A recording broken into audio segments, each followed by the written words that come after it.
உப்பெல்லாம் பார்க்கக்கூடாதுங்க, உப்பெல்லாம் பார்க்கக்கூடாது. திட்டமாக போட்டு சாமிக்கு படைக்கணும்.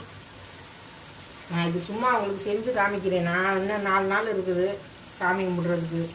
எனக்கு மக்களுக்கு வந்து தெரிவிக்கணுமே, நம்ம கும்பிடுறத நம்ம பிள்ளைங்க எல்லாரும் பார்க்கட்டும் எல்லாரும் அப்படின்னு செஞ்சு காமிச்சிருக்கிறேன்.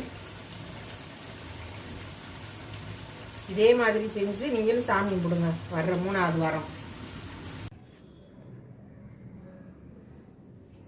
இப்போ பாருங்க, ஆஞ்சநேயர் உளுந்த வடை செஞ்சு முடிச்சாச்சு. பெருமாளுக்கும் ஆஞ்சநேயருக்கும் அம்மா கரடாழ்வார் எல்லாருக்கும் பிடிச்சமான இந்த வடை வந்து செஞ்சு முடிச்சாச்சுங்க. உளுந்த வடை சூப்பரான உளுந்த வடைங்க, செம்மையாக வந்திருக்குது, அருமையாக இருக்குது. பாருங்கள், உடைச்சி காமிக்கிறேன் பாருங்கள்,